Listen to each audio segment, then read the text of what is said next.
Hello दोस्तों, स्वागत है आपका पीएस बुकिश पर, जहां हम हर दिन आपके लिए लेकर आते हैं एक नई प्रेरणादायक और जीवन बदल देने वाली ऑडियो बुक। अगर आप ऐसी किताबों का ज्ञान आसान भाषा में सुनना पसंद करते हैं तो चैनल को सब्सक्राइब करना बिल्कुल मत भूलिए। क्या आपने कभी सोचा है कि एक अकेला इंसान अपनी आवाज़ की ताकत से पूरी दुनिया की सोच बदल सकता है? क्या आपने कभी महसूस किया है कि आपके भीतर भी एक ऐसी शक्ति छिपी हुई है जो जाग जाए तो आपकी पूरी जिंदगी बदल सकती है? आज की ये ऑडियो बुक ऐसे ही एक महापुरुष की कहानी है, जो केवल एक सन्यासी नहीं थे, बल्कि एक विचार क्रांति थे। एक ऐसी ज्वाला जिसने भारत के सोए हुए स्वाभिमान को जगाया और पूरी दुनिया को वेदांत के अमर संदेश से प्रकाशित कर दिया। हम बात कर रहे हैं स्वामी विवेकानंद की। यह ऑडियो बुक उनके जीवन, संघर्ष, दर्शन और उन विचारों पर आधारित है जिन्होंने लाखों लोगों की सोच बदल दी। दोस्तों, ये ऑडियो बुक थोड़ी लंबी है क्योंकि हमने इसमें स्वामी जी के जीवन के हर महत्वपूर्ण पहलू को गहराई से समझाने की कोशिश की है। इसलिए मेरा एक छोटा सा अनुरोध है, इस वीडियो को अभी अपने किसी दोस्त के साथ शेयर कर दीजिए या सेव कर लीजिए, ताकि आप इसे अपनी सुविधा के अनुसार बीच बीच में सुन सकें। तो चलिए शुरू करते हैं उस महापुरुष की प्रेरणादायक यात्रा, जिसकी कहानी शायद आपकी जिंदगी की दिशा भी बदल दे। अध्याय एक तूफान का जन्म, नरेंद्र से विवेकानंद बनने तक का सफर व पहली गूंज जिसने पूरी दुनिया को हिलाकर रख दिया। कल्पना कीजिए, साल 1863, स्थान कोलकाता, मकर संक्रांति का शुभ दिन। एक घर में एक बालक का जन्म होता है। परिवार खुशियों से झूम उठता है, लेकिन किसी को यह अंदाजा नहीं कि यह केवल एक बच्चे का जन्म नहीं, बल्कि एक नए युग की शुरुआत है। यह जन्म था नरेंद्रनाथ दत्त का, जिन्हें दुनिया आगे चलकर स्वामी विवेकानंद के नाम से जानेगी। दोस्तों, अक्सर हम महान लोगों को उनकी सफलता के शिखर पर देखते हैं, लेकिन ये भूल जाते हैं कि हर महान व्यक्ति की शुरुआत भी एक साधारण इंसान की तरह ही होती है। नरेंद्र भी एक सामान्य बच्चे थे, लेकिन उनकी आंखों में एक अलग चमक थी, एक ऐसी जिज्ञासा जो उन्हें बाकी बच्चों से अलग बनाती थी। उनके पिता विश्वनाथ दत्त कोलकाता हाई कोर्ट के प्रसिद्ध वकील थे। वे तर्क, आधुनिक सोच और वैज्ञानिक दृष्टिकोण में विश्वास रखते थे। उनकी इच्छा थी कि उनका बेटा भी शिक्षा के बल पर दुनिया में अपना नाम कमाए। वहीं उनकी मां भुवनेश्वरी देवी अत्यंत धार्मिक और संस्कारी थीं। वे रोज उन्हें रामायण और महाभारत की प्रेरक कथाएं सुनाती और आध्यात्मिक संस्कार देती। जरा सोचिए, एक तरफ पिता का तर्क और विज्ञान, दूसरी तरफ मां की श्रद्धा और आध्यात्मिकता। इन्हीं दो धाराओं ने मिलकर नरेंद्र के व्यक्तित्व को गढ़ा। उनके भीतर तर्क की शक्ति भी थी और भक्ति की गहराई भी। इसलिए वे किसी भी बात को आंख बंद करके स्वीकार नहीं करते थे। वे हर विचार को प्रश्नों की कसौटी पर कसते थे। बचपन से ही नरेंद्र ऊर्जा से भरपूर, निडर और बेहद शरारती थे।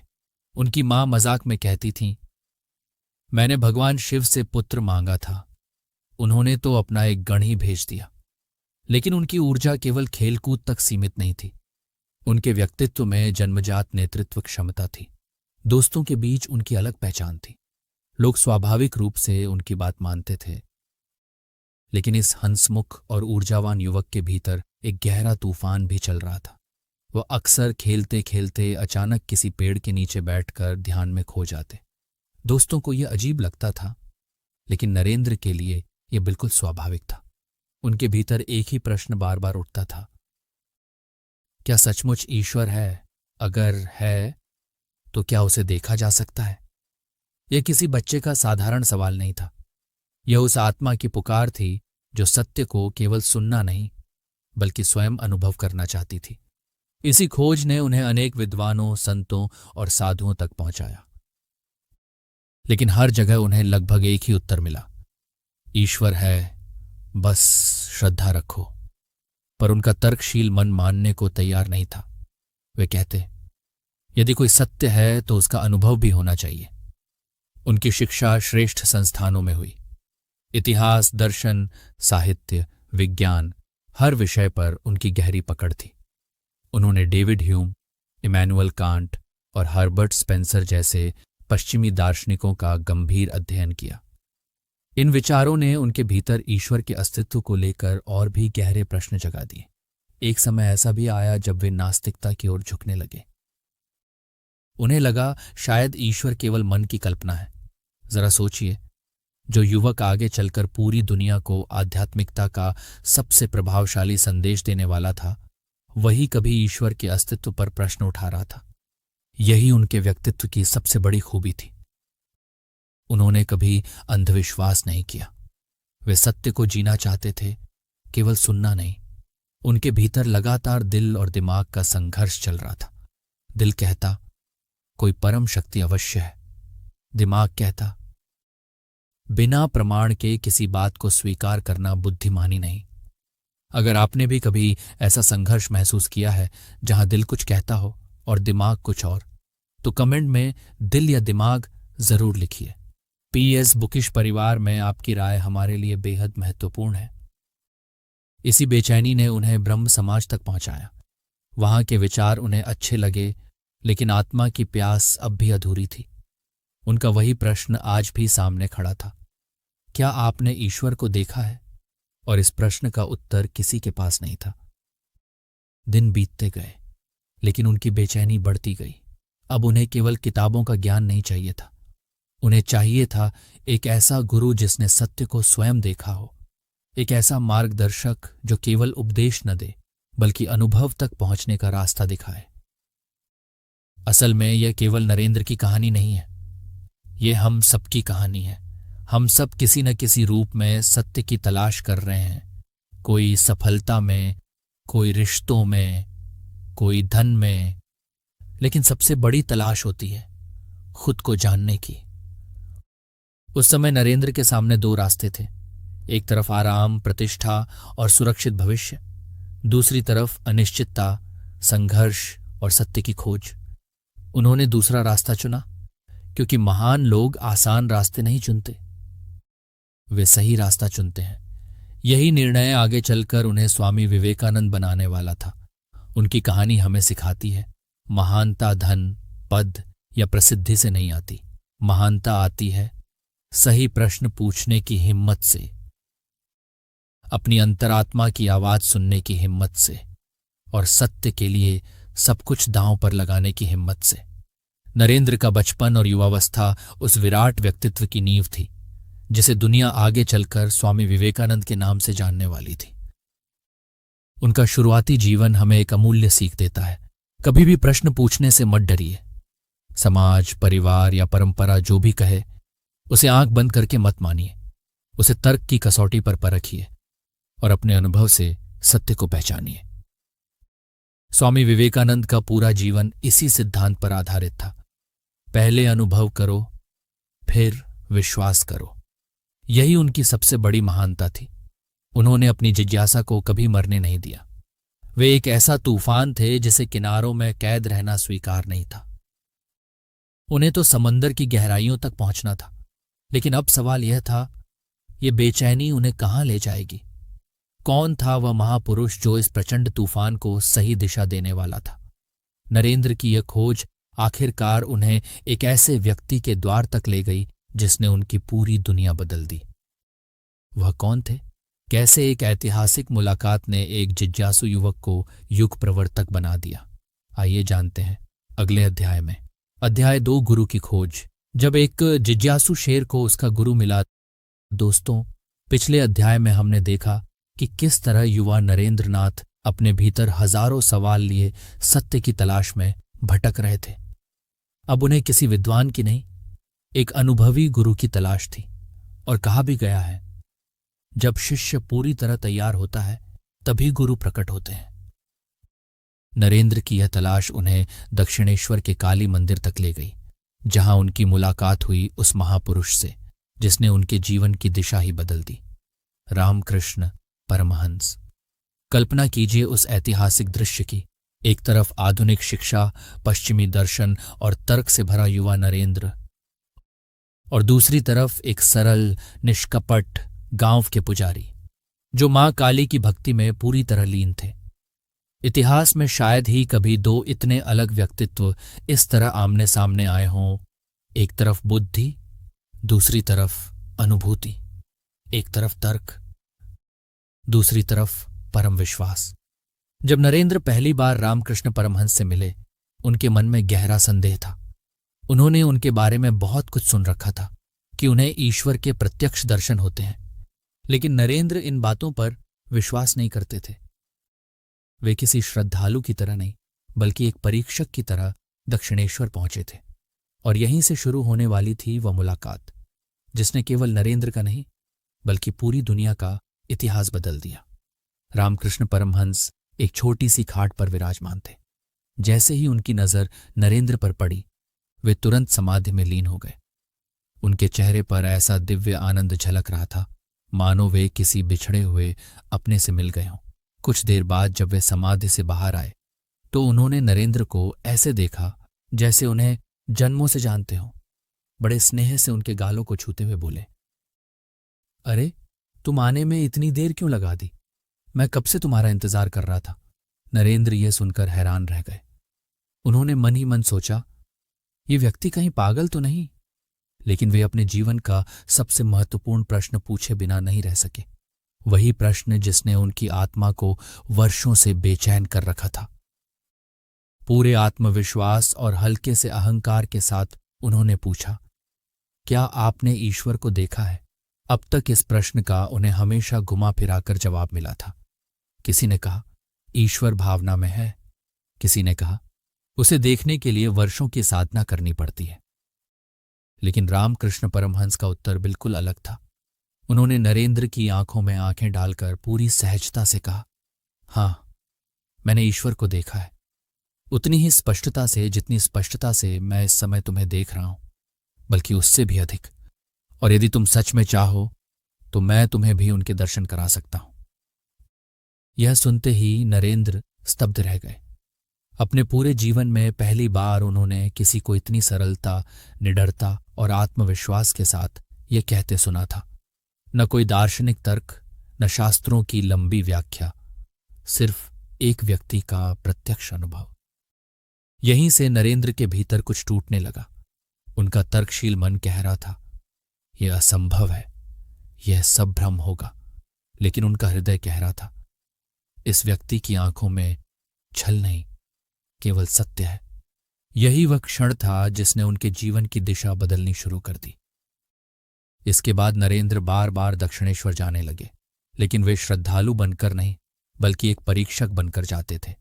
वे रामकृष्ण से कठिन प्रश्न पूछते, उनकी हर बात पर संदेह करते, हर व्यवहार को परखते। वे यह जानना चाहते थे कि सामने खड़ा व्यक्ति वास्तव में संत है या केवल एक ढोंगी। एक दिन उन्होंने रामकृष्ण की परीक्षा लेने का निश्चय किया। उन्होंने सुन रखा था कि सच्चे सन्यासी धन का स्पर्श भी नहीं कर सकते। जैसे ही रामकृष्ण ने सिक्के को हाथ लगाया, उनका शरीर दर्द से सिहर उठा। उनका हाथ ऐसे पीछे हट गया मानो किसी बिच्छू ने डंक मार दिया हो। यह दृश्य देखकर नरेंद्र भीतर तक हिल गए। धीरे धीरे उन्हें महसूस होने लगा कि उनके सामने कोई साधारण मनुष्य नहीं बल्कि असाधारण चेतना वाला संत बैठा है। लेकिन असली परिवर्तन अभी बाकी था। एक दिन ईश्वर के अस्तित्व पर चर्चा करते हुए नरेंद्र फिर तर्क देने लगे। रामकृष्ण मुस्कुराए और बोले, अच्छा, अभी भी विश्वास नहीं होता? इतना कहकर उन्होंने अपना पैर नरेंद्र की छाती पर रख दिया। अगले ही क्षण नरेंद्र को लगा जैसे पूरी दुनिया विलीन हो रही हो। दीवारें, कमरा, लोग, यहां तक कि उनका अपना शरीर भी मानो शून्य में समा रहा था। उन्हें लगा मृत्यु सामने खड़ी है। घबराकर वे चिल्ला उठे, आप मेरे साथ ये क्या कर रहे हैं? मेरे मां बाप भी हैं। रामकृष्ण मुस्कुरा दिए। उन्होंने धीरे से अपना पैर हटा लिया और अगले ही पल सब कुछ पहले जैसा सामान्य हो गया। यह नरेंद्र का पहला प्रत्यक्ष आध्यात्मिक अनुभव था। एक ऐसा अनुभव जिसने उनके वर्षों पुराने तर्क, संदेह और अहंकार को भीतर तक हिला दिया। उन्हें पहली बार समझ आया, आध्यात्मिकता पढ़ने की नहीं, अनुभव करने की चीज है। उन्हें अपना गुरु मिल चुका था, वह गुरु जो केवल उत्तर नहीं देता था बल्कि सत्य का अनुभव करा देता था।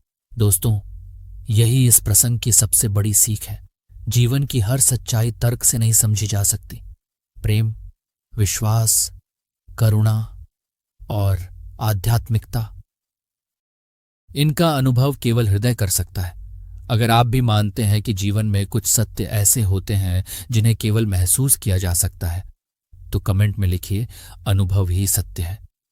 रामकृष्ण परमहंस ने नरेंद्र को केवल ज्ञान नहीं दिया, उन्होंने उनके अहंकार को पिघला दिया। वे कहा करते थे, जब तक मैं रूपी घड़ा भरा रहेगा तब तक उसमें ईश्वर रूपी अमृत कैसे समाएगा। उन्होंने नरेंद्र की अपार ऊर्जा को नई दिशा दी।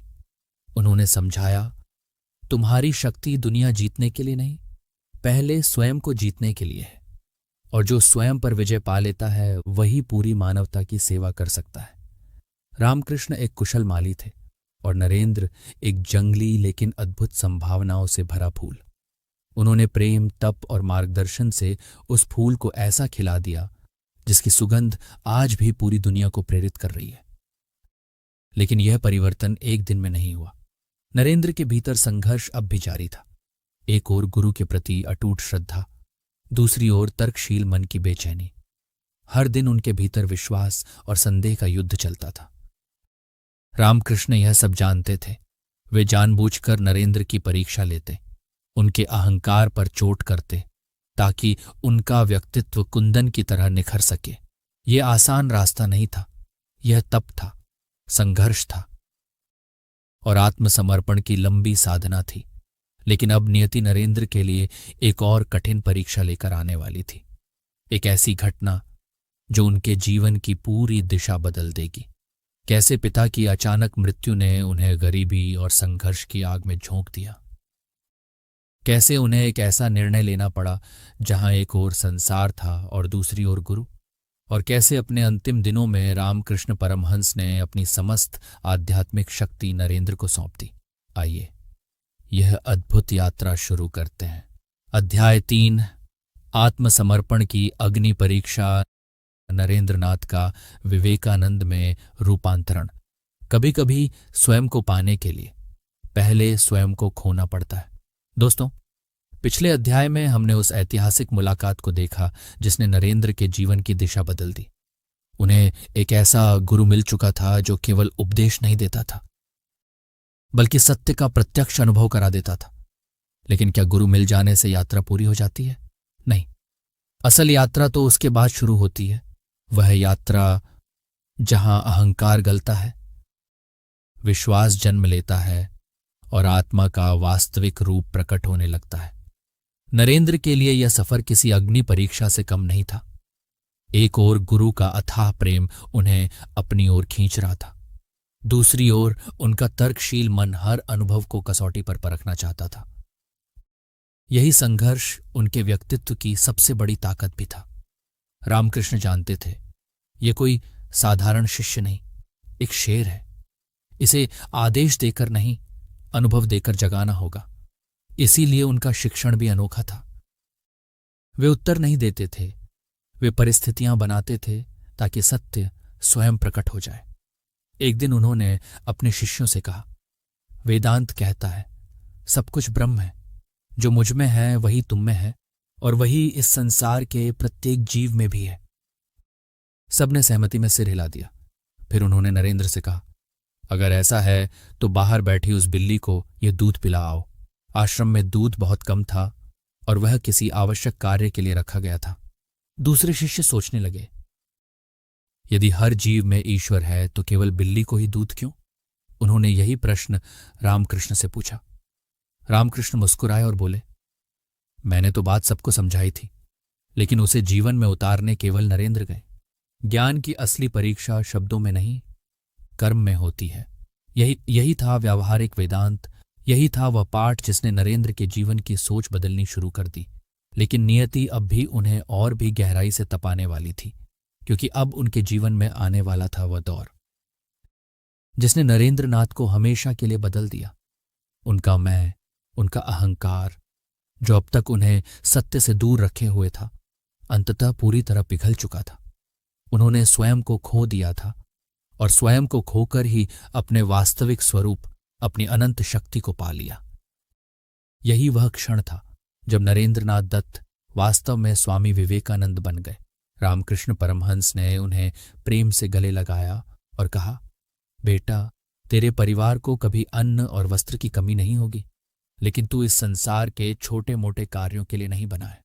मां ने तुझे एक बहुत बड़े उद्देश्य के लिए भेजा है।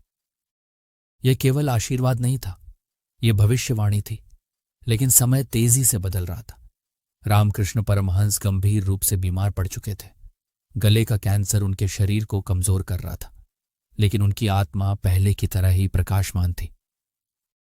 अपने अंतिम दिनों में उन्होंने अपने सभी युवा शिष्यों की जिम्मेदारी नरेंद्र को सौंप दी। उन्होंने कहा, अब इन सब का मार्गदर्शन नरेंद्र करेगा, यही इन्हें संभालेगा और सही दिशा दिखाएगा। महाप्रयाण से कुछ दिन पहले उन्होंने नरेंद्र को अपने पास बुलाया।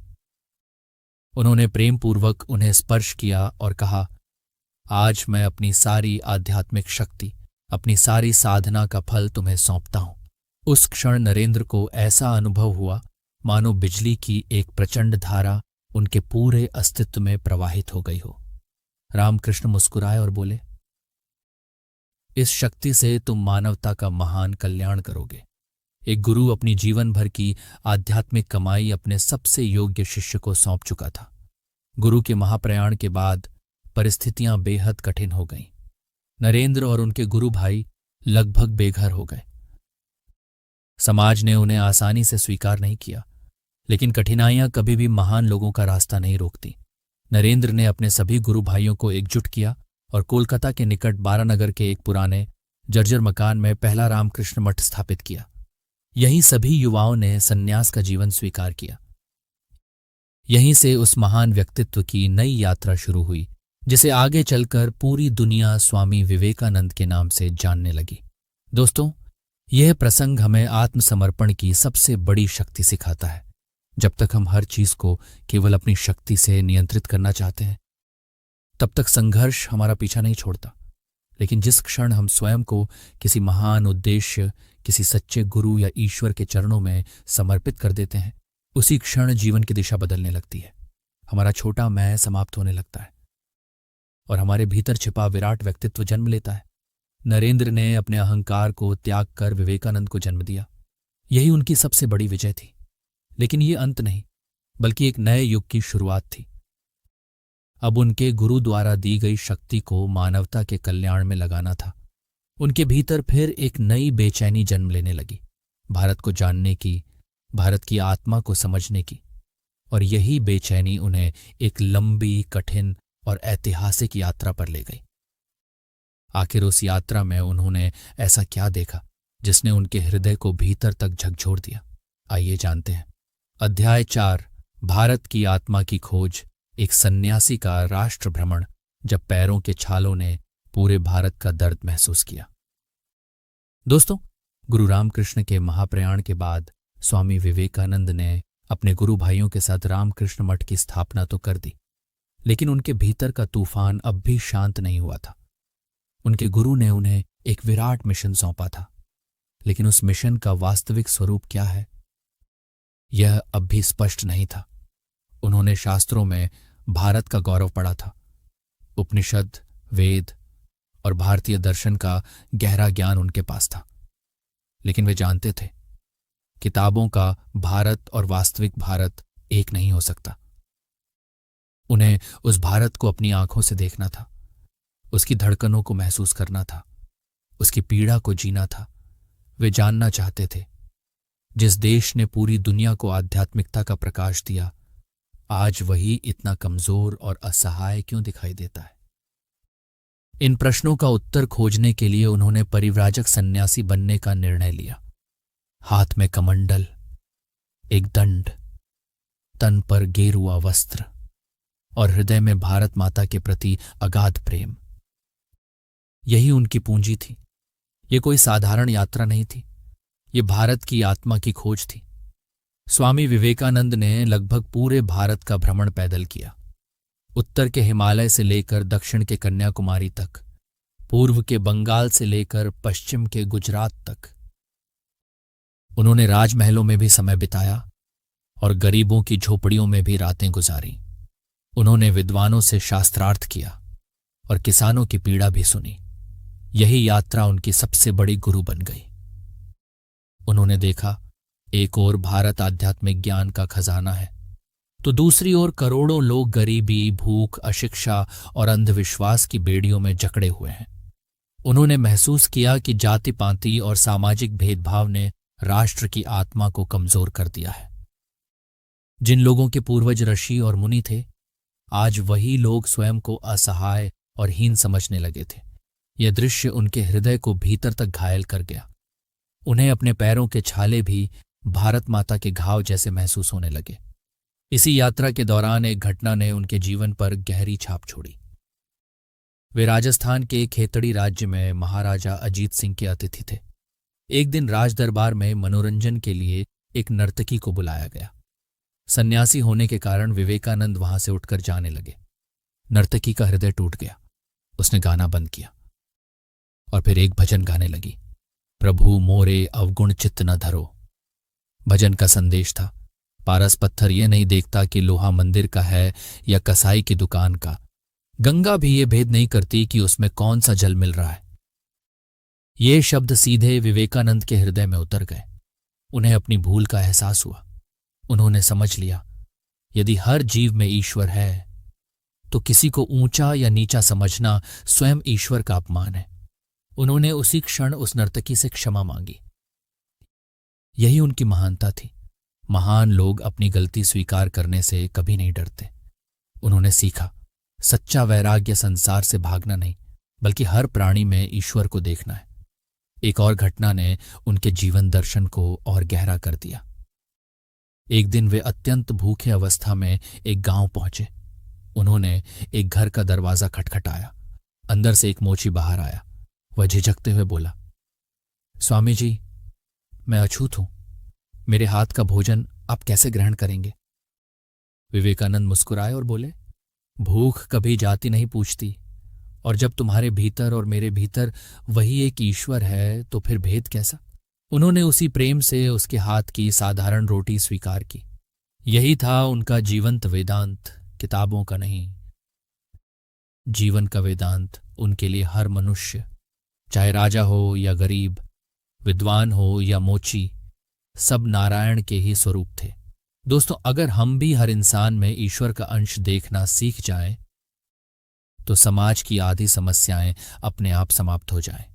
अगर आप भी आज से यही संकल्प लेना चाहते हैं तो कमेंट में लिखिए, नर सेवा ही नारायण सेवा है। PS बुकिश परिवार में आपका यह संकल्प किसी और के जीवन में भी प्रेरणा बन सकता है। अपनी इस ऐतिहासिक यात्रा के अंतिम पड़ाव पर स्वामी विवेकानंद कन्याकुमारी पहुंचे। भारत के अंतिम छोर पर, जहां 3 समुद्र एक दूसरे से मिलते हैं। वे तैरकर उस विशाल शिला तक पहुंचे जिसे आज पूरा विश्व विवेकानंद रॉक मेमोरियल के नाम से जानता है। वहीं उन्होंने लगातार 3 दिन और 3 रात गहन ध्यान किया। सामने अथाह समुद्र, पीछे पूरा भारत, और भीतर एक जलता हुआ प्रश्न, इस राष्ट्र को फिर से महान कैसे बनाया जाए। उसी ध्यान में उन्हें अपने जीवन का उद्देश्य स्पष्ट दिखाई दिया। उन्होंने समझ लिया, भारत की सबसे बड़ी समस्या गरीबी नहीं, बल्कि आत्मविश्वास की कमी है। भारत अपने वास्तविक स्वरूप को भूल चुका है। लोगों को यह याद दिलाना होगा, वे भिखारी नहीं, ऋषियों की संतान है। उनके भीतर अनंत शक्ति सोई हुई है। उन्हें यह भी समझ आया, भारत का उत्थान तभी होगा जब पूर्व की आध्यात्मिकता और पश्चिम का विज्ञान साथ चलेंगे। हमें ऐसे युवा चाहिए जिनका शरीर लोहे जैसा मजबूत हो और जिनके भीतर वेदांत की दिव्य चेतना जागृत हो। उसी चट्टान पर उन्होंने एक महान संकल्प लिया, अपना संपूर्ण जीवन भारत के पुनर्जागरण और मानवता की सेवा को समर्पित करने का। अब उन्हें अपना मार्ग मिल चुका था। अब वे केवल सन्यासी नहीं रहे, वे एक मिशन बन चुके थे। और अब समय आ गया था कि भारत की आवाज पूरी दुनिया तक पहुंचे। लेकिन इसके लिए नियति ने उनके लिए एक और मंच तैयार कर रखा था। हजारों किलोमीटर दूर अमेरिका के शिकागो शहर में कैसे एक अनजान भारतीय सन्यासी, जिसके पास न धन था न पहचान, विश्व धर्म संसद तक पहुंचा, और कैसे उसके केवल 5 शब्दों ने पूरी दुनिया का दिल जीत लिया। आइए जानते हैं। अध्याय 5, शिकागो का सिंहासन। जब दुनिया ने भारत की आवाज सुनी, सिर्फ 5 शब्द, और पूरी दुनिया ने तालियों से इतिहास लिख दिया। दोस्तों, कन्याकुमारी की पवित्र शिला पर 3 दिन और 3 रात ध्यान करने के बाद स्वामी विवेकानंद को अपने जीवन का उद्देश्य पूरी तरह स्पष्ट हो चुका था। अब उन्हें पता था, भारत का आध्यात्मिक संदेश केवल भारत तक सीमित नहीं रहना चाहिए, इसे पूरी दुनिया तक पहुंचना होगा। उसी समय उन्हें समाचार मिला कि अमेरिका के शिकागो शहर में विश्व धर्म संसद आयोजित होने वाली है, जहां दुनिया के विभिन्न धर्मों के प्रतिनिधि अपने विचार प्रस्तुत करेंगे। विवेकानंद ने तुरंत महसूस किया, यही वह मंच है जिसका उन्हें वर्षों से इंतजार था। यही वह अवसर था जहां भारत के सनातन दर्शन और वेदांत की सार्वभौमिक शिक्षा पूरी दुनिया के सामने रखी जा सकती थी। उनके शिष्यों और कई शुभचिंतकों ने इस यात्रा में सहयोग किया। विशेष रूप से खेतड़ी के महाराजा अजीत सिंह ने आर्थिक सहायता देकर इस महान यात्रा को संभव बनाया, और इस प्रकार एक गुमनाम भारतीय सन्यासी भारत माता का संदेश लेकर समुद्र पार अमेरिका की ओर रवाना हुआ। लेकिन नियति ने अभी उसकी परीक्षा समाप्त नहीं की थी।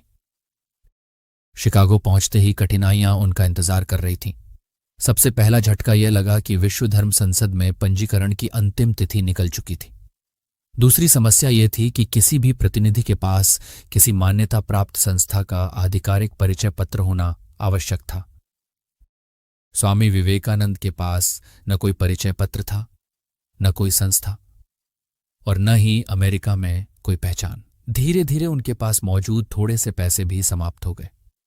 सर्द रातें, अजनबी देश, और सिर छिपाने तक की जगह नहीं। एक रात तो उन्हें रेलवे स्टेशन पर खड़े एक खाली मालवाहक डिब्बे में गुजारनी पड़ी। जरा सोचिए, जिस व्यक्ति की आवाज कुछ ही दिनों बाद पूरी दुनिया को झकझोरने वाली थी, वही उस समय भूखा, थका हुआ और बिल्कुल अकेला था। यही महानता की असली कीमत होती है। बड़ी मंजिलें अक्सर सबसे कठिन परीक्षाओं के बाद ही मिलती हैं। वे चाहते तो उसी समय भारत लौट सकते थे, लेकिन उन्होंने हार नहीं मानी, क्योंकि उनका विश्वास परिस्थितियों से बड़ा था।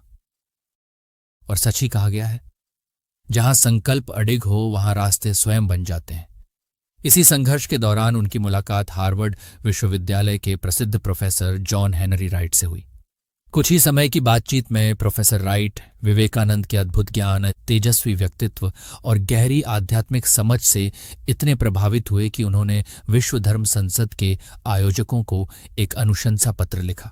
उस पत्र में उन्होंने लिखा, इनसे परिचय पत्र मांगना ऐसा ही है जैसे सूर्य से पूछा जाए कि तुम्हें चमकने का अधिकार किसने दिया। यही पत्र विवेकानंद के लिए विश्व धर्म संसद का द्वार खोलने वाला बना। फिर आया 11 सितंबर 1893, वह ऐतिहासिक दिन जिसने भारत का नाम हमेशा के लिए विश्व इतिहास में स्वर्ण अक्षरों से लिख दिया। विशाल सभागार दुनिया भर से आए विद्वानों, धर्मगुरुओं और विचारकों से खचाखच भरा हुआ था। लगभग सभी वक्ता अपने अपने धर्म की श्रेष्ठता पर लंबे लंबे भाषण दे चुके थे। अब बारी थी एक युवा भारतीय सन्यासी की। स्वामी विवेकानंद मंच की ओर बढ़े। स्वाभाविक रूप से उनके मन में हल्की घबराहट थी। उन्होंने आंखें बंद की, मां सरस्वती का स्मरण किया, एक गहरी सांस ली और फिर अपने भाषण की शुरुआत केवल 5 शब्दों से की, sisters and brothers of America. बस इतना कहना था कि पूरा सभागार गगनभेदी तालियों से गूंज उठा। लगातार लगभग 2 मिनट तक लोग खड़े होकर तालियां बजाते रहे। दोस्तों, आखिर इन 5 शब्दों में ऐसा क्या था? अब तक सभी वक्ताओं ने अपने भाषण की शुरुआत औपचारिक शब्दों लेडीज एंड जेंटलमैन से की थी, लेकिन विवेकानंद ने औपचारिकता नहीं, अपनापन दिया। उन्होंने वहां बैठे हर व्यक्ति को अपना परिवार माना। उन्होंने केवल लोगों को संबोधित नहीं किया, उन्होंने उनके हृदय को छू लिया। यही तो था भारतीय संस्कृति का मूल संदेश, वसुधैव कुटुंबकम, पूरा विश्व एक परिवार है। अगर यह संदेश आज भी आपके दिल को छूता है तो कमेंट में लिखिए सिस्टर्स एंड ब्रदर्स। उस दिन उनका भाषण बहुत लंबा नहीं था, लेकिन उसका प्रभाव युगों तक याद रखा गया। उन्होंने दुनिया को बताया, हिंदू धर्म केवल पूजा पद्धति नहीं, बल्कि सहिष्णुता, स्वीकार्यता और सार्वभौमिक प्रेम का दर्शन है। उन्होंने गर्व से कहा, मुझे उस धर्म का अनुयायी होने पर गर्व है जिसने संसार को केवल सहिष्णुता ही नहीं, बल्कि सभी धर्मों को सत्य मानकर स्वीकार करना भी सिखाया है। फिर उन्होंने एक ऐसी उपमा दी जिसने पूरी दुनिया को सोचने पर मजबूर कर दिया। उन्होंने कहा, जैसे अलग अलग नदियां अलग अलग स्रोतों से निकलकर अंततः एक ही समुद्र में मिल जाती हैं, उसी प्रकार सभी धर्म अंततः उसी एक परम सत्य तक पहुंचते हैं। ये विचार पश्चिमी दुनिया के लिए बिल्कुल नया था, जहां बहुत से लोग मानते थे कि मुक्ति का केवल एक ही मार्ग है। वहीं विवेकानंद ने बताया, मार्ग अनेक हो सकते हैं, लेकिन मंजिल एक ही है। उन्होंने कट्टरता और सांप्रदायिकता पर भी तीखा प्रहार किया। उन्होंने कहा, कट्टरता, हठधर्मिता और धार्मिक उन्माद ने इस धरती को रक्त से भर दिया है। अब समय आ गया है कि मानवता इन सब से ऊपर उठे। उनका भाषण छोटा था, लेकिन उसका प्रभाव इतना गहरा था कि अगले ही दिन अमेरिकी समाचार पत्रों ने उन्हें साइक्लोनिक हिंदू यानी तूफानी हिंदू सन्यासी कहना शुरू कर दिया। रातों रात वे विश्व भर में प्रसिद्ध हो गए। जहां भी उनका व्याख्यान होता, लोगों की भीड़ उमड़ पड़ती। लेकिन विवेकानंद की सबसे बड़ी जीत उनकी प्रसिद्धि नहीं थी। उनकी सबसे बड़ी जीत यह थी कि उन्होंने दुनिया को भारत का वास्तविक स्वरूप दिखाया। उन्होंने सिद्ध कर दिया, भारत केवल गरीबी का देश नहीं, बल्कि ज्ञान, करुणा और आध्यात्मिक चेतना की जन्मभूमि है। शिकागो की धर्म संसद केवल एक ऐतिहासिक घटना नहीं थी, वह पूर्व और पश्चिम के बीच एक नए युग का सेतु थी। विवेकानंद पश्चिम को वेदांत की अमूल्य विरासत देकर आए और बदले में भारत के लिए संगठन, अनुशासन, विज्ञान और व्यावहारिक दृष्टि की प्रेरणा लेकर लौटे। उन्होंने कभी यह नहीं कहा, अध्याय 6 व्यावहारिक वेदांत अपने भीतर छिपे ईश्वर को कैसे जगाए। मंदिर और मस्जिद से आगे हर इंसान में बसता है ईश्वर। दोस्तों, शिकागो में मिली ऐतिहासिक सफलता के बाद स्वामी विवेकानंद ने कई वर्षों तक अमेरिका और यूरोप में वेदांत का प्रचार किया, लेकिन उनका हृदय हमेशा भारत के लिए धड़कता रहा। वे जानते थे, उनका असली मिशन विदेशों में प्रसिद्ध होना नहीं, बल्कि भारत की सोई हुई चेतना को जगाना था। जब वे भारत लौटे तो उनका स्वागत किसी राष्ट्रीय नायक की तरह हुआ। लेकिन विवेकानंद सम्मान और प्रसिद्धि से कहीं ऊपर उठ चुके थे। उनके मन में केवल एक ही प्रश्न था, अपने देशवासियों को उनकी असली शक्ति का एहसास कैसे कराया जाए। और इसी प्रश्न का उत्तर था व्यावहारिक वेदांत। अब आपके मन में भी सवाल आ सकता है, आखिर यह वेदांत है क्या? क्या यह केवल कठिन दर्शन है जिसे समझना आम इंसान के बस की बात नहीं? यही तो स्वामी विवेकानंद की सबसे बड़ी विशेषता थी। उन्होंने वेदांत जैसे गहरे दर्शन को इतना सरल बना दिया कि हर व्यक्ति उसे समझ सके और उससे भी महत्वपूर्ण उसे अपने जीवन में उतार सके। तो आइए आज इसे किसी शिक्षक की तरह नहीं, बल्कि एक दोस्त की तरह समझते हैं। वेदांत का मूल संदेश है तत्वमसि और अहम ब्रह्मास्मि। सरल भाषा में इसका अर्थ है, हम केवल शरीर, मन या बुद्धि नहीं है।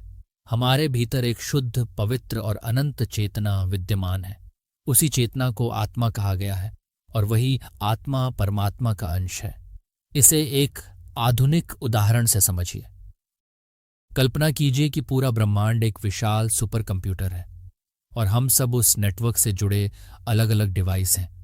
हमारा शरीर हार्डवेयर है, मन और बुद्धि ऑपरेटिंग सिस्टम है, लेकिन जो असली उपयोग करता है, जो जागरूक चेतना है, वह आत्मा है और वह सीधे उसी एक सार्वभौमिक चेतना से जुड़ी हुई है। हम बाहर से अलग दिखाई देते हैं, लेकिन भीतर से हम सब एक ही ऊर्जा के स्रोत से जुड़े हैं। स्वामी विवेकानंद कहते थे, धर्म का वास्तविक उद्देश्य इसी सत्य का अनुभव कराना है। धर्म केवल पूजा पाठ, मंदिर या मस्जिद तक सीमित नहीं है। धर्म का अर्थ है अपने भीतर के ईश्वर को पहचानना। लेकिन अब सबसे महत्वपूर्ण प्रश्न इसका हमारी रोजमर्रा की जिंदगी से क्या संबंध है? यहीं से शुरू होता है व्यावहारिक वेदांत। विवेकानंद कहते थे, ज्ञान को केवल पढ़ो मत, उसे जीना शुरू करो। सबसे पहला कदम है आत्मविश्वास। यदि सचमुच आपके भीतर परमात्मा की अनंत शक्ति है तो फिर आप स्वयं को कमजोर, असहाय या भाग्य का गुलाम कैसे मान सकते हैं? जब भी जीवन में डर, असफलता या निराशा आए, एक क्षण के लिए आंखें बंद कीजिए और स्वयं से कहिए, अहम ब्रह्मास्मि, मेरे भीतर अनंत शक्ति है। स्वामी विवेकानंद कहा करते थे, किसी भी चीज से मत डरो। जिस क्षण तुम डर गए उसी क्षण तुम्हारी शक्ति समाप्त हो गई। जरा सोचिए, अगर हर इंसान इस एक विचार को अपने जीवन में उतार ले तो क्या कोई लक्ष्य असंभव रह जाएगा? आज डिप्रेशन, सेल्फ डाउट और हीन भावना की जड़ यही है कि हम अपनी वास्तविक पहचान भूल चुके हैं। अगर आप भी आज से स्वयं पर विश्वास करने का संकल्प लेते हैं तो कमेंट में लिखिए, मैं अनंत हूं। PS बुकिश परिवार में आपकी यह प्रतिज्ञा किसी और को भी प्रेरणा दे सकती है। व्यावहारिक वेदांत का दूसरा सबसे बड़ा सिद्धांत है हर इंसान में ईश्वर को देखना। यदि मेरे भीतर का ईश्वर और आपके भीतर का ईश्वर एक ही है तो फिर घृणा का स्थान कहां बचता है? भेदभाव क्यों रहे? अहंकार किस बात का? स्वामी विवेकानंद ने कहा, ईश्वर को मंदिरों में क्यों खोजते हो? पहले उन गरीब, दुखी और असहाय लोगों की सेवा करो, वहीं सच्चे नारायण हैं। इसी विचार को उन्होंने नाम दिया दरिद्र नारायण, अर्थात गरीब और पीड़ित मनुष्य की सेवा ही वास्तविक ईश्वर सेवा है। यही विचार समाज की हर दीवार गिरा देता है। जाति, धर्म, ऊंच नीच, अमीरी गरीबी सब अर्थहीन हो जाते हैं। जब आप किसी जरूरतमंद की सहायता करते हैं तो आप केवल एक इंसान की नहीं बल्कि उसके भीतर बैठे ईश्वर की सेवा कर रहे होते हैं। यही है आध्यात्मिकता का कर्म में रूपांतरण।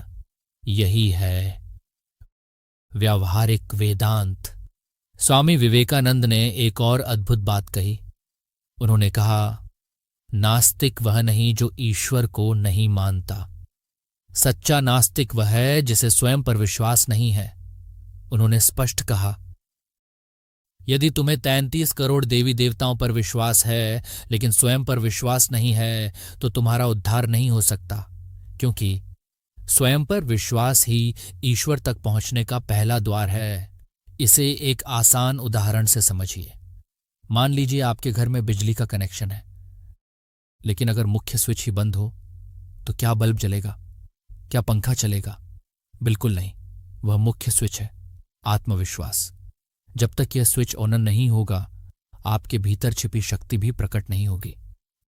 स्वामी विवेकानंद ने वेदांत को केवल आश्रमों और गुफाओं तक सीमित नहीं रहने दिया। उन्होंने उसे आम इंसान के जीवन का हिस्सा बना दिया। उन्होंने कहा, ईश्वर को पाने के लिए संसार छोड़ने की आवश्यकता नहीं। एक विद्यार्थी, एक डॉक्टर, एक शिक्षक, एक कर्मचारी या एक गृहस्थ भी आध्यात्मिक जीवन जी सकता है। कैसे? अपने हर कार्य को पूजा समझकर। यदि आप विद्यार्थी हैं तो पूरी निष्ठा से पढ़िए, वही आपकी पूजा है। यदि आप डॉक्टर हैं तो हर मरीज में ईश्वर को देखिए, वही आपकी साधना है। यदि आप शिक्षक हैं तो ज्ञान बांटना ही आपकी आराधना है। यदि आप सफाई कर्मचारी हैं तो अपने कार्य को उसी श्रद्धा से कीजिए जैसे किसी मंदिर की सेवा कर रहे हो। जब कर्म निस्वार्थ हो जाता है तो वही कर्मयोग बन जाता है, और यही व्यावहारिक वेदांत का हृदय है। संक्षेप में स्वामी विवेकानंद हमें 3 अमूल्य सूत्र देते हैं। पहला, अपने भीतर की अनंत शक्ति पर विश्वास करो। दूसरा, हर इंसान में उसी दिव्यता को पहचानो। तीसरा, अपने हर कर्तव्य को पूजा समझकर पूरी ईमानदारी से निभाओ। सुनने में ये सिद्धांत बहुत सरल लगते हैं, लेकिन यदि इन्हें जीवन में उतार लिया जाए तो ये पूरी जिंदगी बदल सकते हैं। लेकिन अब एक नया प्रश्न उठता है, यदि मंजिल एक ही है तो क्या हर व्यक्ति को उसी एक रास्ते पर चलना चाहिए? क्या हर इंसान का स्वभाव एक जैसा होता है? बिल्कुल नहीं। कोई भावुक होता है, कोई कर्मशील, कोई चिंतनशील, तो कोई ध्यान में सहजता महसूस करता है। इसीलिए स्वामी विवेकानंद कहते हैं, सनातन धर्म किसी एक रास्ते को नहीं बल्कि अनेक मार्गों को स्वीकार करता है। यही हमें ले जाता है। अध्याय 7:4 योग अपनी मंजिल तक पहुंचने का अपना मार्ग चुनिए। कर्म, प्रेम, ज्ञान और ध्यान, मोक्ष के 4 द्वार। दोस्तों, पिछले अध्याय में हमने जाना कि हर इंसान के भीतर अनंत शक्ति छिपी हुई है। लेकिन अब प्रश्न यह है, उस शक्ति को जगाया कैसे जाए। स्वामी विवेकानंद कहते थे, हर व्यक्ति का स्वभाव अलग होता है, इसलिए परम सत्य तक पहुंचने का मार्ग भी एक नहीं हो सकता। जिस प्रकार एक ही शहर तक पहुंचने के लिए कई रास्ते होते हैं, उसी प्रकार आत्म साक्षात्कार तक पहुंचने के भी 4 प्रमुख मार्ग हैं। कर्मयोग, भक्ति योग, ज्ञान योग और राजयोग। आइए इन्हें बेहद सरल भाषा में समझते हैं। 1. कर्मयोग। कर्म को पूजा बना दीजिए। यह मार्ग उन लोगों के लिए है जिन्हें कार्य करना पसंद है, जो समाज के बीच रहकर बदलाव लाना चाहते हैं। कर्मयोग का मूल सिद्धांत है, काम करो लेकिन परिणाम से मत बंधो।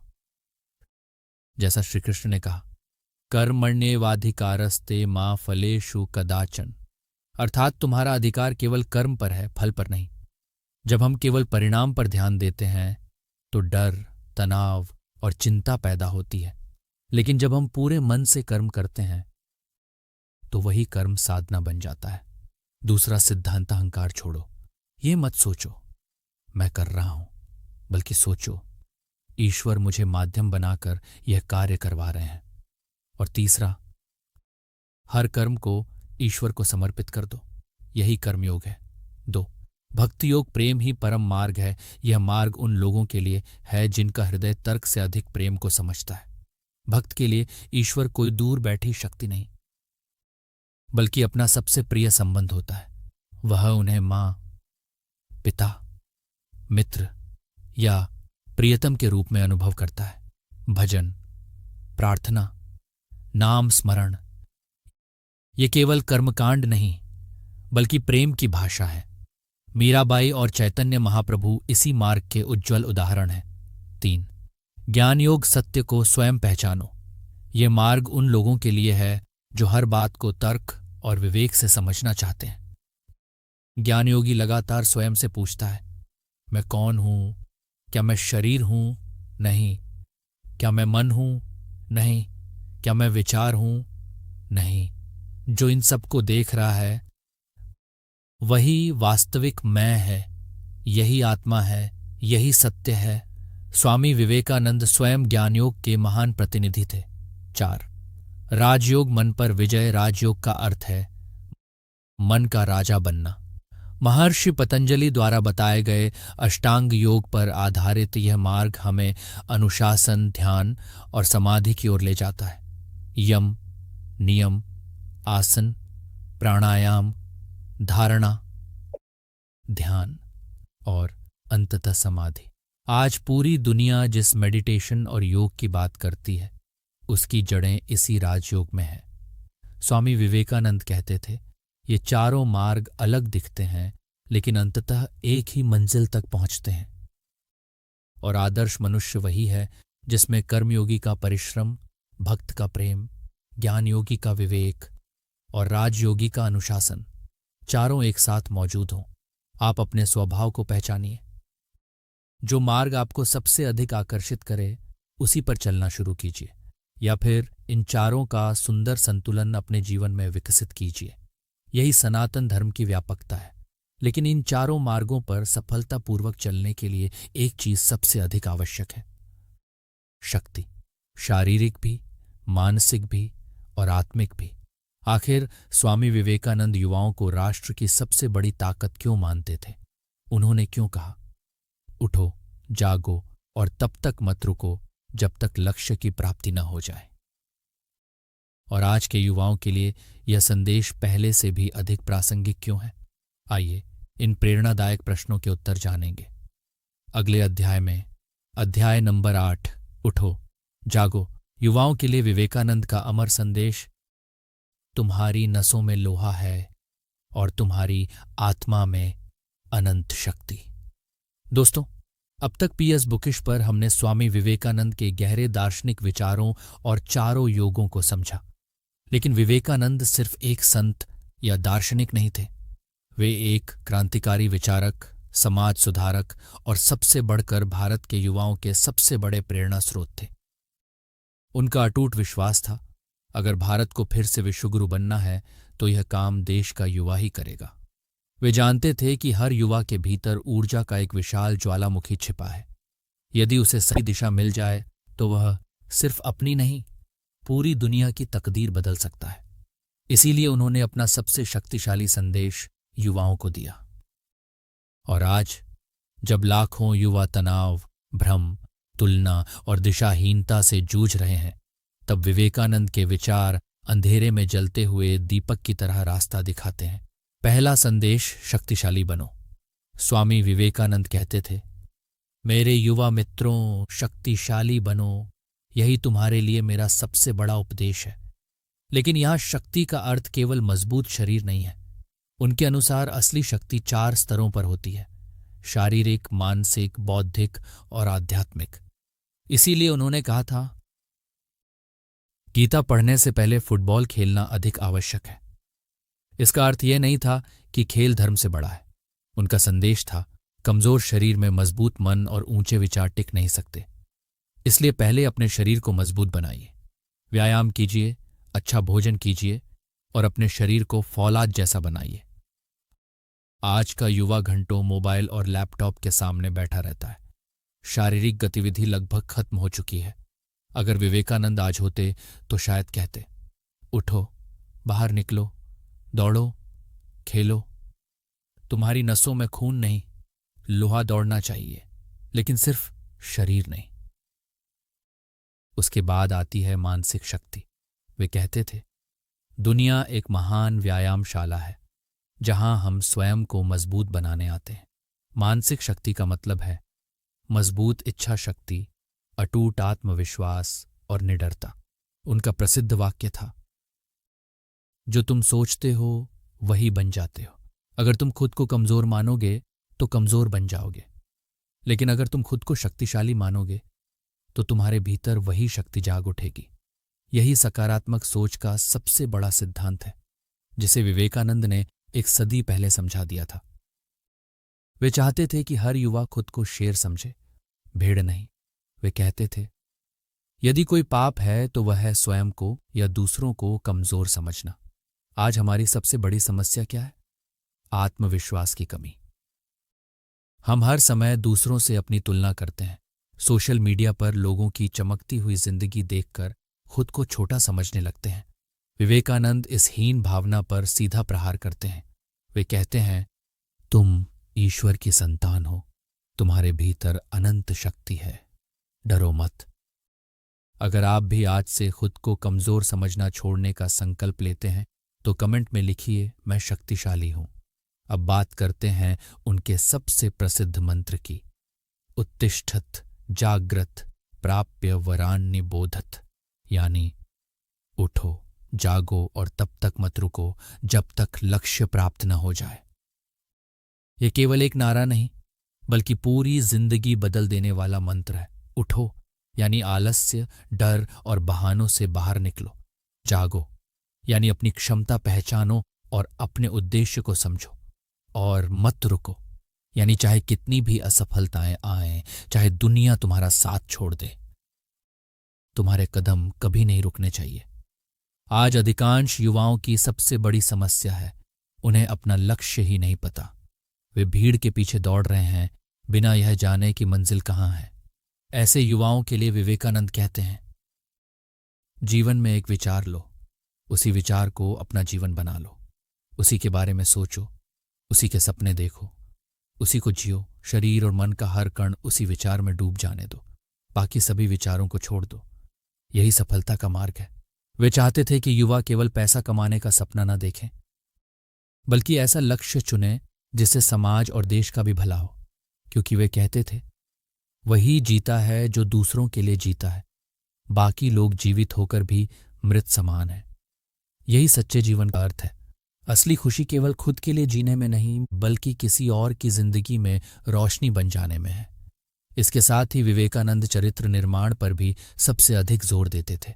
वे कहते थे, हमें ऐसी शिक्षा चाहिए जिससे चरित्र बने, मन की शक्ति बढ़े, बुद्धि का विकास हो और मनुष्य अपने पैरों पर खड़ा हो सके। उनके लिए शिक्षा का मतलब केवल डिग्री नहीं था, बल्कि एक ईमानदार, निडर और जिम्मेदार इंसान बनना था। वे 5 गुणों को सफलता की नींव मानते थे: आत्मविश्वास, आत्मनिर्भरता, आत्मसंयम, आत्मत्याग और आत्मज्ञान।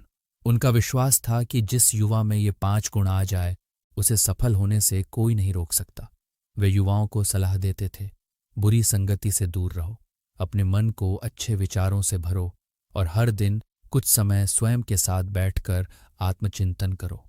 दोस्तों, विवेकानंद का संदेश आज पहले से कहीं अधिक प्रासंगिक है। वे मानो आज भी हमसे कह रहे हो, अपनी ऊर्जा को सोशल मीडिया, नकारात्मकता और व्यर्थ की चीजों में बर्बाद मत करो। उसे अपने सपनों की आग में झोंक दो। एक बड़ा सपना देखो और उसे पूरा करने के लिए अपना सर्वस्व लगा दो। याद रखिए, आप अकेले नहीं हैं। आपके भीतर अनंत शक्ति का एक अथाह सागर मौजूद है। बस आवश्यकता है उसे पहचानने की और स्वयं पर विश्वास करने की। लेकिन विवेकानंद केवल व्यक्तिगत सफलता की बात नहीं करते थे। उनका अंतिम और सबसे महान संदेश था सेवा। वे कहते थे, तुम्हारी शक्ति, तुम्हारा ज्ञान और तुम्हारी सफलता तब तक अधूरी है जब तक उसका लाभ दूसरों तक न पहुंचे। आखिर उनका नर सेवा ही नारायण सेवा का सिद्धांत क्या था? उन्होंने इस विचार को धरातल पर उतारने के लिए रामकृष्ण मिशन की स्थापना कैसे की? इस महान सेवा यज्ञ की प्रेरणादायक कहानी हम जानेंगे अगले अध्याय में। तो जुड़े रहिए पीएस बुकिश के साथ, क्योंकि यहां सिर्फ किताबें नहीं, जिंदगियां बदलने वाले विचार सुनाए जाते हैं। अध्याय नंबर 9, नर सेवा, नारायण सेवा।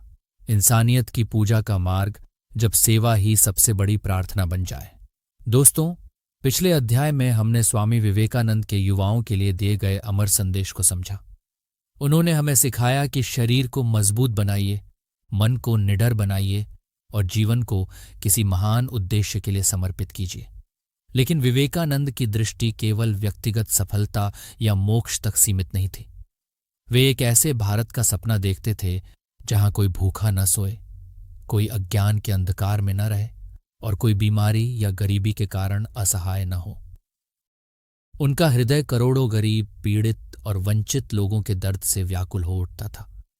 कन्याकुमारी की उस पवित्र चट्टान पर ध्यान करते हुए उन्हें एक महान सत्य का अनुभव हुआ। उन्हें समझ आ गया कि भारत का उत्थान केवल वेदांत के ज्ञान से नहीं होगा। अगर हर जीव में ईश्वर का वास है, तो भूखे इंसान को दर्शन सुनाना नहीं, पहले उसका पेट भरना ही सच्चा धर्म है। पहले उसके तन पर वस्त्र होने चाहिए, पहले उसके जीवन से अज्ञान का अंधेरा मिटना चाहिए। और इसी चिंतन से जन्म हुआ उनके उस अमर सिद्धांत का, जिसने लाखों लोगों की सोच बदल दी। नर सेवा ही नारायण सेवा। सुनने में यह वाक्य जितना सरल है, इसका अर्थ उतना ही गहरा है। मनुष्य की सेवा ही ईश्वर की सेवा है। स्वामी विवेकानंद कहते थे, ईश्वर को खोजने कहाँ जा रहे हो? क्या ये गरीब, दुखी और कमजोर लोग ईश्वर नहीं हैं? सबसे पहले उनकी पूजा क्यों नहीं करते?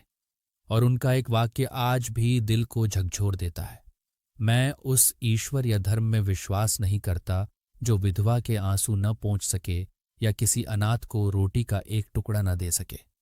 उस समय धर्म का अर्थ मुख्य रूप से पूजा पाठ, कर्मकांड और व्यक्तिगत मोक्ष तक सीमित माना जाता था। समाज सेवा को धर्म का हिस्सा नहीं समझा जाता था। लेकिन विवेकानंद ने इस सोच को पूरी तरह बदल दिया। उन्होंने कहा, असली मंदिर, मस्जिद और चर्च इंसान का हृदय है। भूखे को भोजन देना, बीमार की सेवा करना, अज्ञानी को शिक्षा देना, यही सबसे बड़ी पूजा है, यही सबसे पवित्र यज्ञ है। इसे एक सरल उदाहरण से समझिए। मान लीजिए आपके पिता गंभीर रूप से बीमार हैं और उसी समय मंदिर की आरती शुरू हो जाती है। आप क्या करेंगे? मंदिर जाकर घंटी बजाएंगे या अपने पिता की सेवा करेंगे? उत्तर बिल्कुल स्पष्ट है, आप अपने पिता की सेवा करेंगे। विवेकानंद कहते हैं, जब पूरी मानवता उसी परम पिता की संतान है, तब किसी जरूरतमंद की सेवा करना वास्तव में उसी ईश्वर की सेवा करना है। यही उन्होंने अद्वैत वेदांत को व्यवहार में उतार दिया। केवल यह मान लेना कि सब में ईश्वर है पर्याप्त नहीं है। उस ईश्वर की सेवा करना ही सच्चा आध्यात्मिक जीवन है। यही है व्यावहारिक वेदांत। अगर आप भी मानते हैं कि इंसानियत की सेवा सबसे बड़ा धर्म है तो कमेंट में लिखिए सेवा परमो धर्मः। लेकिन विवेकानंद केवल विचार देने वाले दार्शनिक नहीं थे, वे कर्मयोगी थे। वे चाहते थे कि यह विचार केवल पुस्तकों तक सीमित न रहे बल्कि समाज में जीवंत आंदोलन बन जाए। इसी उद्देश्य से 1 मई 1897 को उन्होंने कोलकाता में रामकृष्ण मिशन की स्थापना की। उन्होंने अपने गुरु भाइयों और शिष्यों से कहा, हमें एक ऐसे संगठन की आवश्यकता है जो इस आदर्श पर कार्य करे, आत्मनो मोक्षार्थम जगद्दिताय च, अर्थात अपने मोक्ष के लिए और जगत के कल्याण के लिए। यही रामकृष्ण मिशन का आदर्श वाक्य बना। यह कि अपने समय का एक अनोखा विचार था। यहां व्यक्तिगत मुक्ति और समाज सेवा को एक दूसरे का पूरक बना दिया गया, यानी दूसरों की सेवा करते करते ही आपका आध्यात्मिक विकास होगा। रामकृष्ण मिशन की स्थापना के पीछे विवेकानंद की 2 स्पष्ट योजनाएं थीं। पहली, ऐसे त्यागी सन्यासियों को तैयार करना जो अपना पूरा जीवन वेदांत और मानव सेवा के लिए समर्पित कर दें। दूसरी, सामान्य गृहस्थ लोगों को भी सेवा के इस महान कार्य से जोड़ना ताकि हर व्यक्ति अपने जीवन में नर सेवा, नारायण सेवा को जी सके। इसके बाद मिशन ने 2 दिशाओं में कार्य शुरू किया। पहली, आध्यात्मिक सेवा, वेदांत का प्रचार, सत्संग और धार्मिक साहित्य का प्रकाशन। दूसरी, मानव सेवा, स्कूल और कॉलेजों की स्थापना, अस्पताल और डिस्पेंसरी, प्राकृतिक आपदाओं में राहत कार्य, गरीबों और आदिवासियों के बीच शिक्षा और स्वास्थ्य सेवाएं। आज भी यह कार्य निरंतर जारी है। लेकिन विवेकानंद ने सेवा करने वालों के लिए एक और अमूल्य शिक्षा दी। उन्होंने कहा, जब किसी की मदद करो तो कभी यह मत सोचो कि तुम उस पर कोई एहसान कर रहे हो। यह अहंकार है। हमेशा यह महसूस करो, ईश्वर ने तुम्हें अपनी पूजा करने का अवसर दिया है। तुम दाता नहीं हो, तुम तो केवल एक पुजारी हो। वे कहते थे, धन्य है वह व्यक्ति जिसे सेवा का अवसर मिला। उस इंसान का आभारी बनो जिसकी तुम सहायता कर रहे हो, क्योंकि वही तुम्हें ईश्वर की पूजा का सौभाग्य दे रहा है। यह सोच सेवा को बोझ नहीं बल्कि आनंद और कृतज्ञता का उत्सव बना देती है। आज पूरी दुनिया में रामकृष्ण मिशन अपनी निस्वार्थ सेवा के लिए जाना जाता है। जहां भी प्राकृतिक आपदा आती है वहां सबसे पहले सेवा के लिए पहुंचने वालों में रामकृष्ण मिशन के सन्यासी भी होते हैं। उनके विद्यालय, अस्पताल और सेवा संस्थाएं आज भी लाखों लोगों के जीवन में आशा की नई रोशनी जगा रही हैं। यह सब उस एक बीज का परिणाम है जिसे स्वामी विवेकानंद ने 100 वर्ष से भी पहले बोया था। उन्होंने हमें सिखाया, आध्यात्मिकता का अर्थ दुनिया से भागना नहीं बल्कि दुनिया के दुख को अपना समझकर उसे कम करना है। सच्ची मुक्ति अकेले ध्यान में नहीं बल्कि किसी रोते हुए चेहरे पर मुस्कान लाने में है। आज जब दुनिया स्वार्थ, नफरत और विभाजन की ओर बढ़ रही है, तब नर सेवा, नारायण सेवा का यह संदेश पहले से कहीं अधिक प्रासंगिक हो गया है। यह हमें याद दिलाता है, हम सब एक ही परिवार के सदस्य हैं। दूसरे का दुख हमारा दुख है और दूसरे की खुशी हमारी खुशी। तो आइए आज से हम भी सेवा की शुरुआत करें। इसके लिए रामकृष्ण मिशन का सन्यासी बनना जरूरी नहीं। आप जहां हैं वहीं से शुरुआत कर सकते हैं। अपने पड़ोसी की मदद करके, किसी गरीब बच्चे की पढ़ाई का खर्च उठाकर, रक्तदान करके या सिर्फ किसी दुखी इंसान का हाथ थामकर उसे हिम्मत देकर। सेवा का हर छोटा कदम हमें ईश्वर के और करीब ले जाता है। लेकिन इस महामानव, इस तूफानी सन्यासी का अपना अंतिम समय कैसा था, जिसने पूरी दुनिया को इतना कुछ दिया? उसने अपने पीछे कैसी अमर विरासत छोड़ी? आखिर उनके अंतिम शब्द क्या थे?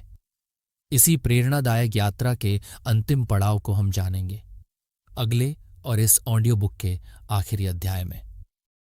अध्याय नंबर 10, महासमाधि और अमर विरासत, वो ज्योति जो कभी नहीं बुझती। कुछ लोग दुनिया छोड़ जाते हैं और कुछ लोग दुनिया की सोच बदलकर अमर हो जाते हैं।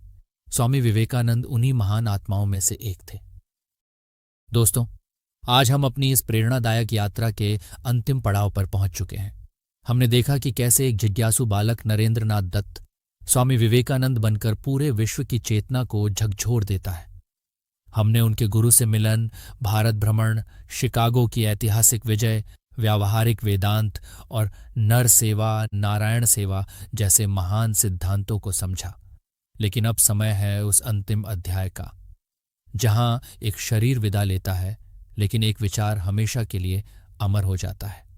स्वामी विवेकानंद ने अपने छोटे से जीवन में वह कर दिखाया जिसे पूरा करने में कई लोगों के कई जन्म भी कम पड़ जाएं।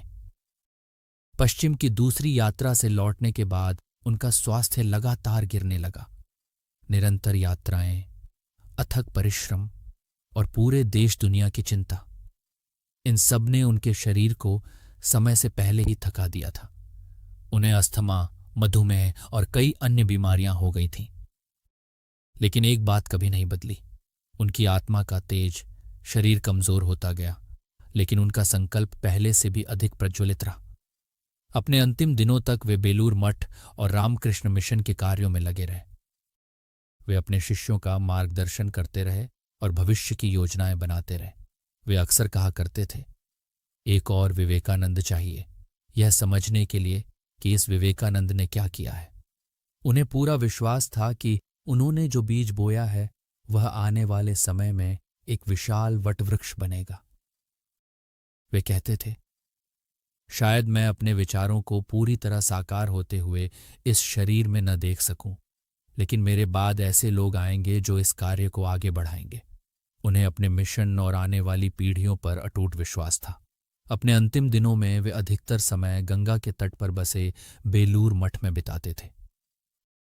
कभी गंगा किनारे शांत होकर टहलते, तो कभी घंटों ध्यान में लीन रहते। शरीर भले ही कमजोर हो रहा था, लेकिन उनकी आंखों का तेज आज भी लोगों को विस्मित कर देता था।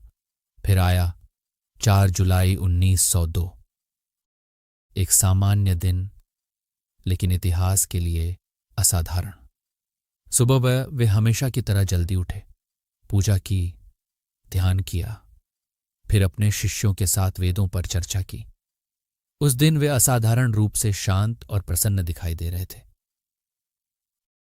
उन्होंने फिर वही वाक्य दोहराया, यदि एक और विवेकानंद होता तभी वह समझ पाता कि विवेकानंद ने क्या किया है। दोपहर में उन्होंने भोजन किया, फिर शिष्यों को संस्कृत व्याकरण पढ़ाया। शाम होते ही वे अपने कक्ष में ध्यान के लिए चले गए और कहा, मुझे कोई परेशान न करे। रात लगभग 9 बजे गहन ध्यान की अवस्था में उन्होंने एक लंबी शांत श्वास ली और उसी ध्यानावस्था में अपने शरीर का त्याग कर दिया। उन्होंने महासमाधि प्राप्त की। उस समय उनकी आयु मात्र 39 वर्ष थी। एक तूफानी सन्यासी शांत हो गया, लेकिन उसके विचारों का तूफान आज भी पूरी दुनिया में चल रहा है। सवाल है, क्या स्वामी विवेकानंद सचमुच चले गए? नहीं, शरीर समाप्त हुआ, लेकिन उनके विचार, उनकी चेतना और उनकी प्रेरणा आज भी करोड़ों लोगों के भीतर जीवित है। उन्होंने हमें जो सबसे बड़ी विरासत दी वह है आत्मविश्वास। उन्होंने एक हारे हुए, आत्मविश्वास खो चुके समाज से कहा, तुम कमजोर नहीं हो, तुम ऋषियों की संतान हो, तुम्हारे भीतर अनंत शक्ति है। उन्होंने हमें सिखाया, दूसरों को दोष देना बंद करो, अपनी नियति की जिम्मेदारी स्वयं उठाओ। उनकी दूसरी महान विरासत है व्यावहारिक वेदांत। उन्होंने आध्यात्मिकता को केवल मंदिरों और कर्मकांडों तक सीमित नहीं रहने दिया। उन्होंने बताया, ईश्वर हर जीव में है और मानव सेवा ही सबसे बड़ी पूजा है। आज भी रामकृष्ण मिशन इसी विचार को कर्म में बदल रहा है। उनकी तीसरी महान विरासत है पूर्व और पश्चिम के बीच सेतु। उन्होंने पश्चिम को भारत की आध्यात्मिक शक्ति से परिचित कराया और भारत को विज्ञान, अनुशासन और संगठन की महत्ता समझाई। उन्होंने पूरी दुनिया को सहिष्णुता, स्वीकार्यता और मानव एकता का संदेश दिया। और आज जब दुनिया विभाजन और नफरत से जूझ रही है, उनके विचार पहले से कहीं अधिक प्रासंगिक हैं। दोस्तों, स्वामी विवेकानंद केवल एक व्यक्ति नहीं थे, वे एक विचार हैं। एक ऐसा विचार जो कमजोरी को शक्ति में बदल देता है, स्वार्थ को सेवा में बदल देता है और डर को साहस में बदल देता है। उनका जीवन उस दीपक की तरह था जो स्वयं जलकर लाखों दीपों को रोशन कर गया। उन्होंने हमें सिखाया, जीवन की लंबाई नहीं, जीवन की गहराई मायने रखती है। आप कितने वर्ष जिए ये महत्वपूर्ण नहीं, आपने उन वर्षों में क्या किया, यही आपकी असली पहचान है। जब भी आपको लगे कि जीवन कठिन है, जब भी आपको लगे कि आप अकेले हैं या आपके चारों ओर अंधेरा ही अंधेरा है, तब स्वामी विवेकानंद की तस्वीर मत देखिए, उनकी आवाज सुनिए। वही आवाज जो आज भी कहती है, उठो, जागो और तब तक मत रुको जब तक लक्ष्य की प्राप्ति न हो जाए।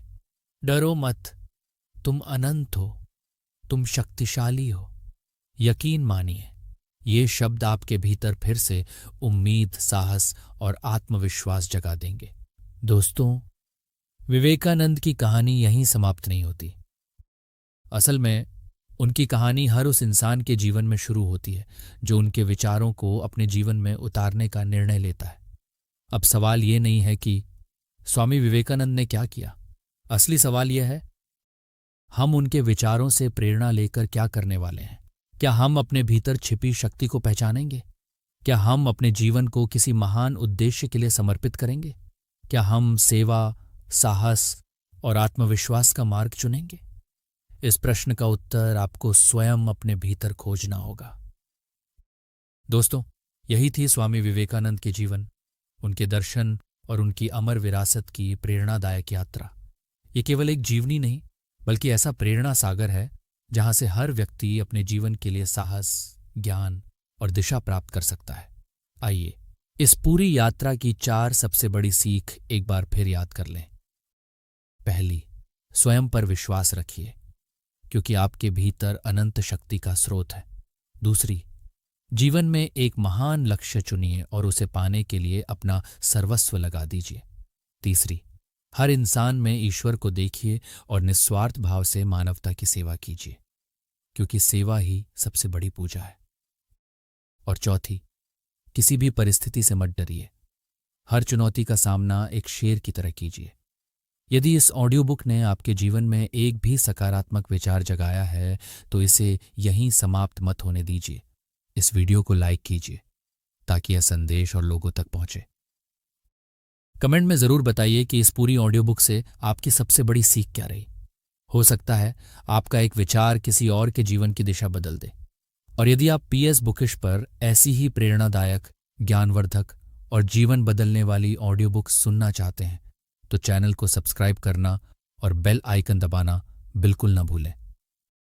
इस ऑडियो बुक को अपने दोस्तों और परिवार के साथ भी साझा कीजिए। क्या पता आपका एक शेयर किसी की पूरी जिंदगी बदल दे। आपके अमूल्य समय और प्रेम के लिए दिल से धन्यवाद। फिर मिलेंगे पीएस बुकिश की एक नई प्रेरणादायक ऑडियो बुक के साथ। तब तक उठिए, जागिए और तब तक मत रुकिए जब तक अपने जीवन के सर्वोच्च लक्ष्य तक न पहुंच जाएं।